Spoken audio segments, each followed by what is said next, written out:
Hello, all. Hello. It's been a week since I've cut all of my hair off. Reveal, I still did not get it evened out.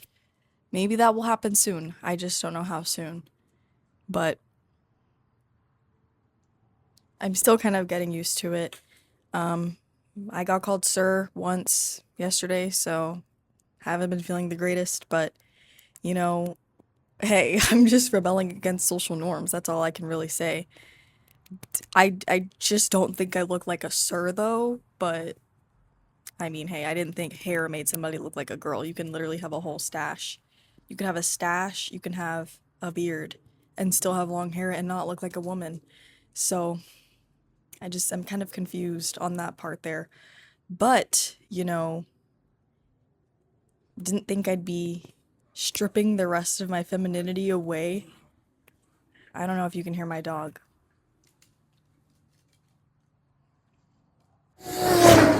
Anyways, didn't think I'd be stripping away the rest of my femininity. We just won't be able to say that word.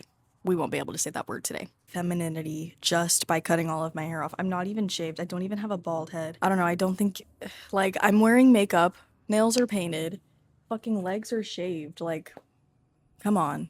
Come on. Going out in public has actually been very hard. Very hard. Yeah, who would have thunk? Who would have thought? I've learned from this experience that I do care about what other people think. And I'm not trying, don't take this as me dumping my insecurities on the internet. I really am not trying to do that. There's nothing more annoying than an insecure person who won't shut the fuck up about their insecurities, okay? I'm just showing what I've been experiencing this past week, just kind of expressing the other point of view of what it's been like to be on this side of things. I do feel free.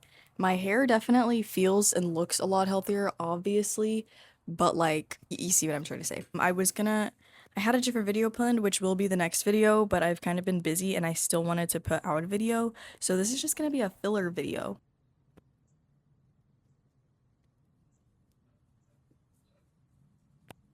I just zoned out and it felt so good on my eyes. Felt like I was sleeping. I did not sleep good last night. Maybe that's why that felt so good.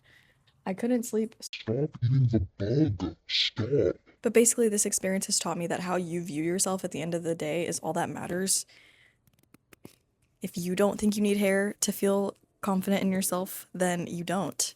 Also, you really cannot care what other people think. I thought I didn't, but after getting like visibly judged, it takes a toll, you know? We're at my human core, okay? It is natural that something like that would take a toll. You just have to learn to like, as cliche as this sounds, as easier said than done this sounds, you literally just have to learn to not give a gaff. You cannot give a gaff about what anybody thinks of you. You cannot give a gaff of what you think anybody thinks of you. Like, you genuinely just have to keep on going because it's your life. It's your life. And it's so sad how in this day and age, in the giant 26, it's actually so embarrassing how bad people still judge you openly and visibly. And it's mostly old people. It's mostly old people and like Republicans that like are so visibly rude to people for literally no reason. For literally no reason. Number 15, my influencer accent just jumped out for a bit. Like, I'm so sorry. But yeah, genuinely, judgmental old people and all Republicans need to go to hell. But that's what I was saying. Like, no matter how embarrassing and gut wrenching it feels, you have to not give a gaff about what anybody thinks of you. The second you perceive that and the second your brain registers that, it's just so freeing. You feel so free. But yeah, going out in public has just been really hard. And I'm trying to, like, not let other people stop me from doing things because you're never gonna see these people again, girl. It's literally not that deep. But me getting called sir, guys, that was crazy. That was a low blow. That was a low blow. Whenever I'm out and about in the world and I see a good quote that I like, I save it in my notes app. One of them that I recently saved was, you don't get good. Wait, let me find it. You don't just get good at what you do by not doing bad things in the process. It's all about improvement. Real, real, real.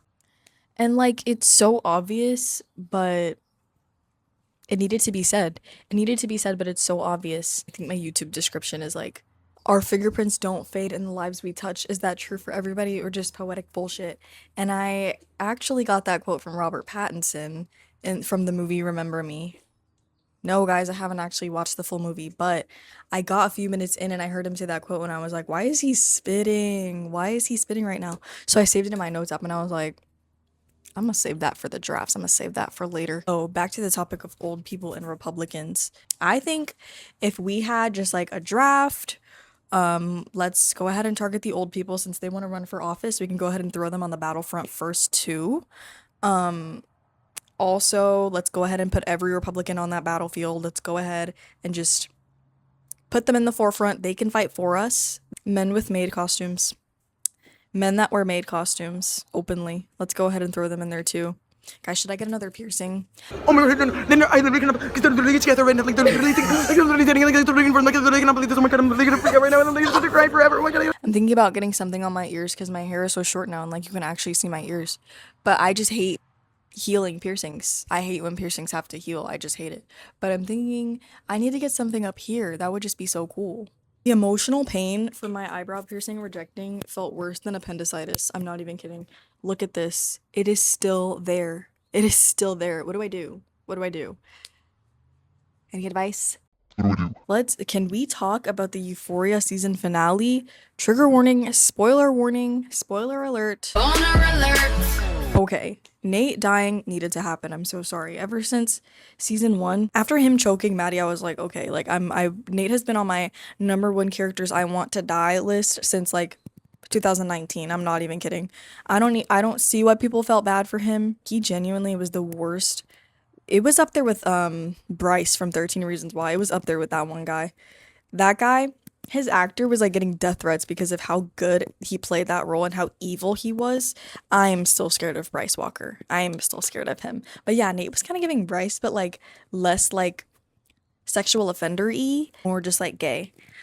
And Nate dying, I mean, like, yeah, like, was it a surprise? Not really, because once you owe the mafia money, I feel like it's the only realistic outcome is you dying, getting tortured at first, and then dying, you know? Shocked Cassie's still alive, but Rue like really hit. Like it's realistic. It's obviously the most realistic outcome for somebody with her storyline. You working with two different gangs of high levels of dangerousness, the Nazis and the Cowboys. Okay, what? And you working with the DEA, them finding out about you working with the DEA. This is not the CDA for Monsters Inc. This is the DEA. If they find out about you working with the DEA, anybody in a gang, you're gonna die. Yes, I'm mourning Rue still. Like, I can't believe that. I mean, I guess after Stranger Things, I can kind of believe it, but I can't believe that shows would like kill off their main character like that. That's kind of crazy. You know, I'm still kind of in shock because like her death was so. I am gonna like, yes, it was realistic, but it was unexpected. I'm not gonna lie, because you would just expect that she would have just the day would have been saved. Like that's what I was kind of hoping for, as unrealistic as it is. But the 7 minutes of her dying was just genuinely so sad. It was so sad because the way she died wasn't even her fault. It wasn't even her fault. Like I could see if it was her fault, but it wasn't even her freaking fault. I mean, like, yes, the situation that we were in was her fault, but hey, I'm not gonna like, that's not what I'm getting into right now. It's just this one singular event. That was not her freaking fault. I like #1 characters I wanted to die, Cassie. Maybe Lexi. If y'all can't get Cassie, then maybe Lexi. Jules. Let's put Jules on that list. That's literally the whole cast that's left for this season. Actually. Let's talk about it. Actually, let's not, because I really don't feel like it.